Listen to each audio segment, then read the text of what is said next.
Bonjour, bonjour, j'espère que nous allons bien. Bienvenue à cet épisode. Et aujourd'hui, nous allons partager un sujet très important. Vous savez, nous sommes en décembre. Vous voyez, nous sommes en décembre et nous sommes en train de transiter entre l'année 2023 pour l'année 2024. Et généralement, durant cette année, c'est cette période, les gens sont en train de se préparer à écrire leurs résolutions pour la nouvelle année, comment est-ce qu'ils vont gérer leur temps durant cette nouvelle année, comment les objectifs qu'ils doivent atteindre. Mais le problème c'est quoi? C'est que les recherches montrent que à partir du mois de février, plus de 80% des personnes qui ont fixé des objectifs ou alors qui ont eu un agenda qu'ils veulent atteindre, qu'ils veulent réaliser au courant de l'année, abandonnent. Pourquoi? Parce qu'ils sont submergés ou alors parce qu'ils n'ont pas la discipline, n'ont pas la volonté, n'ont plus le désir de pouvoir aller jusqu'au bout. Mais le problème crucial derrière ça, c'est généralement la gestion du temps. C'est pour ça qu'aujourd'hui nous avons décidé de partager avec vous sur le temps, la gestion du temps. Et pour ça, je ne suis pas seul, je suis avec une excellente, charmante et grande dame qu'on appelée Marlène. Elle a décidé de nous rejoindre sur ce plateau afin de partager un peu son expérience sur la gestion du temps qui certainement va aider plusieurs jeunes ici là, que vous soyez aux États-Unis ou soyez en Europe ou soyez en Afrique. Je crois que les conseils que nous allons partager avec vous ici là seront très importants. Et regardez, nous nous positionnons pas comme étant des personnes qui viennent prêcher de l'évangile, que nos paroles sont oui et amen.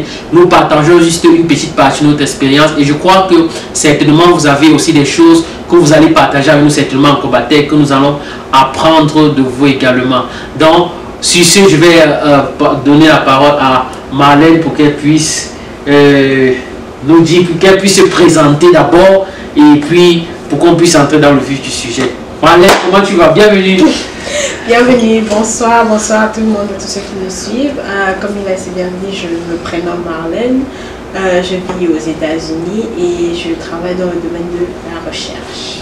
Elle travaille dans le domaine de la recherche, elle est ingénieure biomédicale, j'aime bien préciser ça, parce que quand on dit souvent dans la recherche comme ça, c'est comme si elle avait perdu quelque chose qu'elle était en train de chercher. Non, elle travaille dans le domaine biomédical et c'est un honneur, un privilège de l'avoir parmi nous. Et ce que j'aime beaucoup à propos de Marlène, c'est que non seulement elle est étudiante, elle est également ingénieure, c'est-à-dire elle travaille à temps plein et elle a aussi ses propres activités qu'elle fait à côté. Mais comment est-ce qu'elle réussit à avoir tout cet agenda assez chargé et réussit à réaliser tout ce qu'elle est en train de réaliser, ou alors tout ce qu'elle a réalisé l'année passée. Vous savez, ici aux États-Unis, il y a beaucoup de personnes que tu vas les appeler, ils te diront oh, je suis occupé, j'ai trop de choses à faire, je suis occupé. Et lorsque si tu vois véritablement ce que ces personnes font, généralement ils sont en train de regarder Netflix ou alors en train de regarder YouTube ou alors sont sur les réseaux sociaux en train juste de lire les commentaires, regarder les vidéos. Mais le fond c'est quoi? C'est qu'ils perdent beaucoup de leur temps. Alors, je vais remettre la parole à Marlène pour qu'elle nous explique, elle partage un peu avec nous son expérience, comment est-ce qu'elle a fait pour pouvoir gérer son temps, pouvoir avoir toutes ces différentes responsabilités qu'elle a et toujours s'en sortir. Marlène.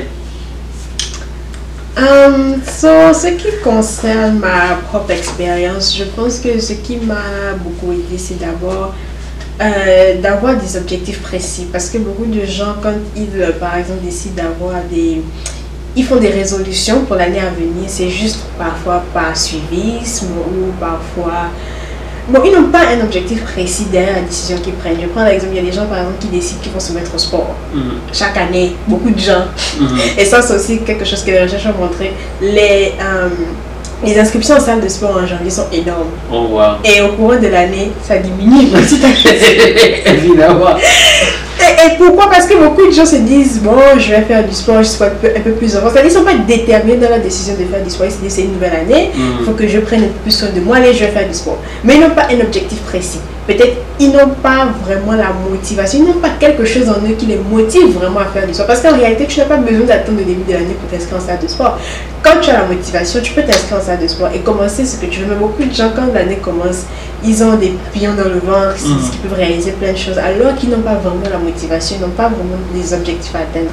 So, moi, je me dis, la première chose, il faut d'abord avoir des objectifs à atteindre et avoir la motivation d'atteindre ces objectifs.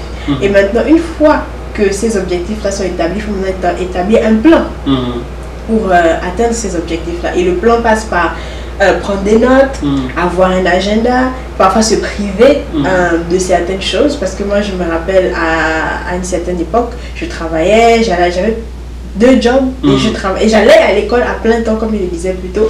Donc, j'avais pas le temps de sortir. Pour dire la vérité, j'avais pas le temps de dire que je vais sortir avec des amis et tout. Parce que quand je suis pas à un travail, je suis à un autre. Quand je suis pas à l'un de ces 2 boulots-là, je suis à l'école ou je suis en train d'étudier.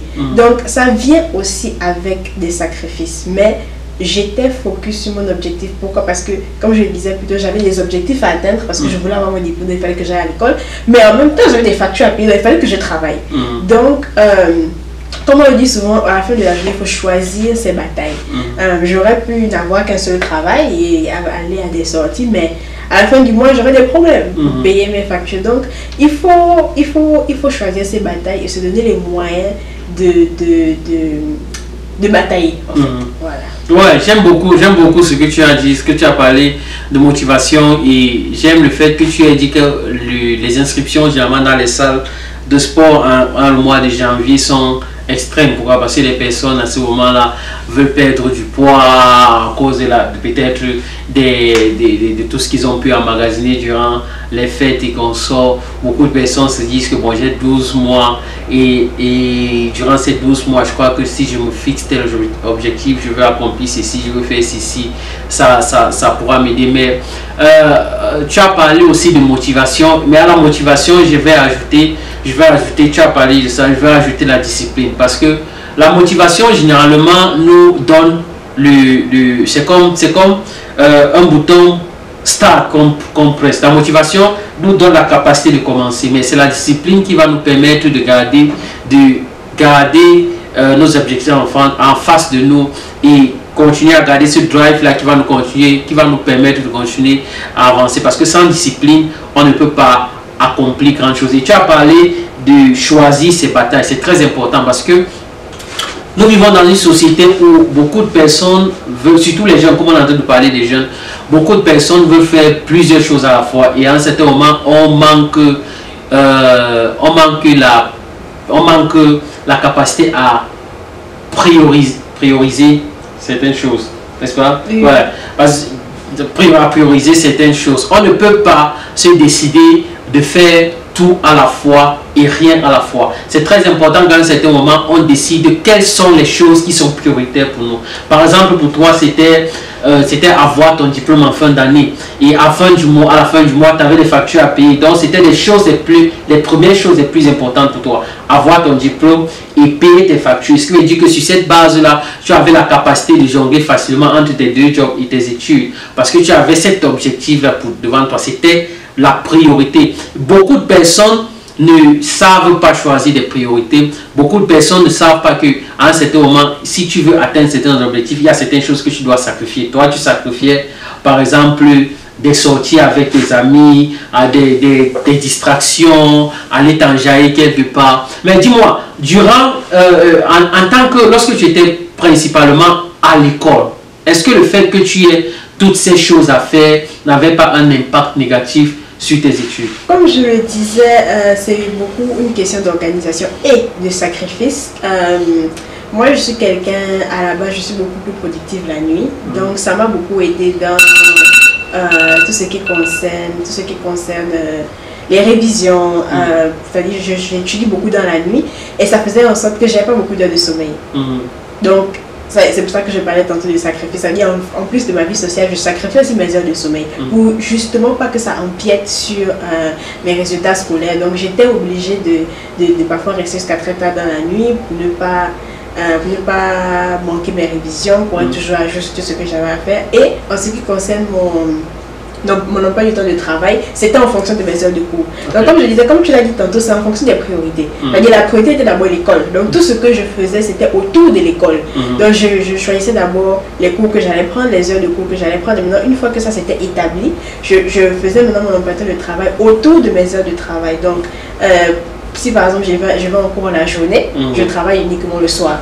Si le semestre d'après, j'ai plutôt beaucoup plus cours en après-midi, donc je vais choisir mes heures de travail en matinée. Donc en fonction de mes heures de cours, je m'arrangeais à travailler à des heures où je ne suis pas en classe. Et maintenant pour les révisions, c'était dans la nuit, toujours. C'était tout dans la nuit. Oui. Oh.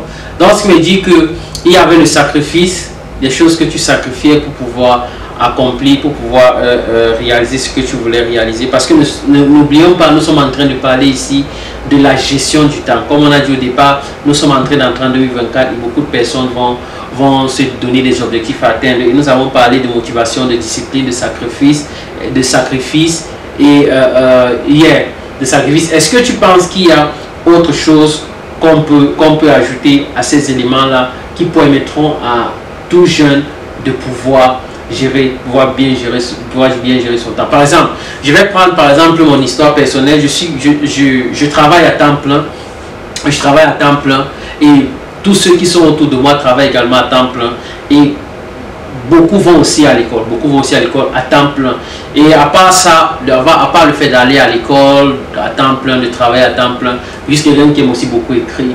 Et souvent, certaines personnes se posent la question, comment est-ce que tu réussis à faire tout cela, comment est-ce que tu réussis à produire autant de choses, comment tu réussis à avancer dans tel ou tel domaine avec tout ce que tu as fait. Je sais aussi à l'église, parfois il arrive qu'il faut se déplacer, tout ça. Comment est-ce que j'ai réussi à faire tout cela? Et je vais toujours revenir encore sur ce que tu as dit, la priorité, le sacrifice et la discipline, surtout la discipline. Au-delà de la discipline, le sacrifice. Est-ce que tu as encore quelque chose à ajouter dessus? Je pense que ça, ce sont vraiment les clés, mais je dirais aussi l'organisation. C'est très important aussi d'être organisé parce que quand tu as beaucoup de choses à faire, tu peux facilement oublier. Donc déjà, moi, je suis quelqu'un qui oublie beaucoup à la base. Donc, comme je disais, j'ai appris à très souvent prendre des notes, avoir un agenda où je marque, par exemple, tout ce que j'ai à faire dans la journée. Je pense que c'est très important parce que tu peux avoir toute la volonté du monde, tu peux être très, très discipliné, mais il y a des choses qui t'échappent. Donc, moi, je me dis que c'est très important aussi d'être organisé dans ce qu'on fait. Essayer de trouver un temps pour chaque priorité qu'on a. Parce que moi, par exemple, je connais beaucoup de gens, surtout ici aux États-Unis, ce sont des mamans et des papas de famille. C'est-à-dire, ils ont une femme ou un mari, ils ont des enfants, ils travaillent et ils vont à l'école. Et moi, quand je rencontre ce genre de personnes, j'en ai beaucoup dans mon entourage, je suis toujours impressionnée. Il y a des gens qui sont dans le cycle d'infirmerie. Pour ceux qui ne savent pas, le cycle d'infirmerie, ici, à un moment, ça devient très intense. Donc, elles sont dans ce cycle d'infirmerie-là. En même temps, elles ont leur famille à gérer. En même temps, elles travaillent. C'est beaucoup de travail. Et je demande très souvent, comment vous faites? Et elle demande aussi de l'aide. Donc, parfois, quand on est submergé, c'est aussi important de demander de l'aide, si nécessaire. Bon, c'est pas tout le monde qui a la possibilité, mais pour ceux qui ont la possibilité, pour ceux qui ont des enfants, par exemple, parce que beaucoup de gens se cachent derrière les enfants. Non, j'ai des enfants, je ne peux pas retourner à l'école. Non, j'ai des enfants, je ne peux pas travailler. Mais si vous avez des gens autour de vous qui peuvent peut-être garder les enfants pour vous pendant que vous êtes au travail, ou si vous avez des gens qui peuvent peut-être vous aider parce qu'il y a des gens qui ont parfois des difficultés avec certains sujets à l'école. Vous avez par exemple des gens qui peuvent vous aider à réviser, vous aider à faire certaines choses, pour rendre les choses un peu plus faciles, parce qu'on dit souvent l'heure va plus vite. Donc, s'il y a des gens qui peuvent vous aider à avancer plus vite, n'hésitez pas aussi à demander de l'aide. C'est aussi très important. Wow, ça c'est très intéressant. Et aussi, je vais ajouter à ce que tu as dit, non seulement la capacité d'organiser, de choisir ce qui est prioritaire, et à ça, je m'aurais ajouté la capacité à déléguer également. Comme tu as parlé par exemple, s'il y a des enfants tu as des enfants, peut-être tu peux avoir des personnes qui peuvent t'aider à s'occuper des enfants. Et je crois que dans l'aménagement ou la gestion de son temps, c'est très important de savoir déléguer des choses qui ne sont pas vraiment très nécessaires, qui ne sont pas vraiment très prioritaires. Par exemple, vous verrez beaucoup de personnes, j'aime bien prendre mon cas, il y a certaines choses que je fais par moi-même. Par exemple, lorsque j'écris mes livres, c'est un exemple très simple. Lorsque j'écris par exemple mes livres, je ne peux pas être celui qui va les écrire et les corriger, qui va faire les designs, qui va faire la correction, qui va qui va le formater, ou bien tout ce genre de choses. Je ne le fais pas. J'envoie ça à d'autres personnes qui sont beaucoup plus qualifiées et qui ont beaucoup plus de temps pour pouvoir faire ces choses-là. Et je me concentre sur des choses qui vont, sur des petites choses, pas vraiment des petites choses, des choses qui sont beaucoup plus la fondation de ce que je fais, sur lesquelles je peux mettre le maximum de mon énergie, le maximum de mon temps et d'avoir beaucoup plus de résultats.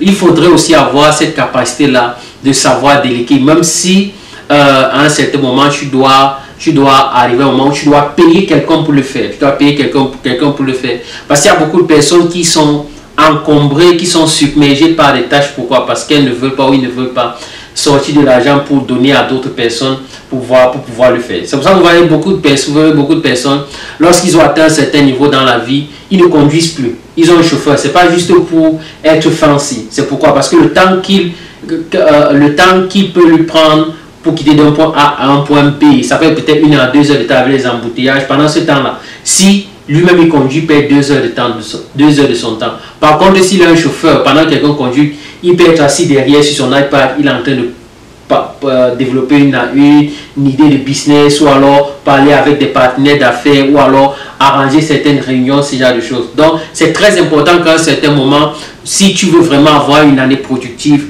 aie la capacité de déléguer, de choisir autour de toi, ou bien alors de rencontrer des personnes sur Internet qui pourront t'aider à faire des choses qui ne sont pas vraiment prioritaires, mais qui sont nécessaires et qui ont le temps pour faire ces choses-là. Tu pourras leur donner.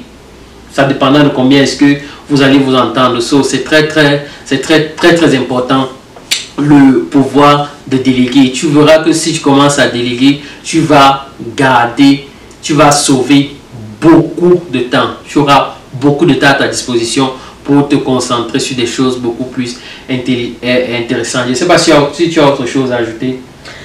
Je vais juste terminer par des encouragements, principalement mes compatriotes qui sont en Afrique, parce que je sais qu'en Afrique, parce que tout ça c'est une histoire de culture. Ici on sait qu'on est au four au moulin, c'est la culture ici, mais en Afrique j'ai l'impression qu'on est beaucoup plus focalisé sur une chose, et quand on est focalisé sur ça, on ne peut pas regarder ni à gauche ni à droite, c'est qu'il y a une bonne chose, mais je pense que c'est qui fait aussi la force de l'Occident, c'est ça. J'aimerais juste encourager mes jeunes frères et sœurs africains à ne pas vous limiter à ce que vous faites. Cherchez toujours mieux. Si tu vas à l'école, c'est très bien, mais cherche aussi peut-être un petit job que tu fais même pendant les week-ends ou en soirée. C'est très important. Ne te dis pas que non, je suis déjà très occupé avec l'école. Non, tu peux toujours trouver du temps pour faire autre chose. Même s'il faut sacrifier ton temps dans les réseaux sociaux, parce que ces gens qui sont sur les réseaux sociaux, ils sont en train de faire de l'argent. Pendant que tu es en train de les suivre, c'est de l'argent. Toutes les vues que vous leur apportez, c'est de l'argent qui entre dans leur poche. Donc vous aussi, faites de l'argent de votre côté. Trouvez toujours du temps pour faire quelque chose de productif à côté de ce que vous faites déjà. Je pense que c'est très important. Ouais, c'était vraiment intéressant ce que tu as dit également. Même je vais terminer en disant ceci. Nous avons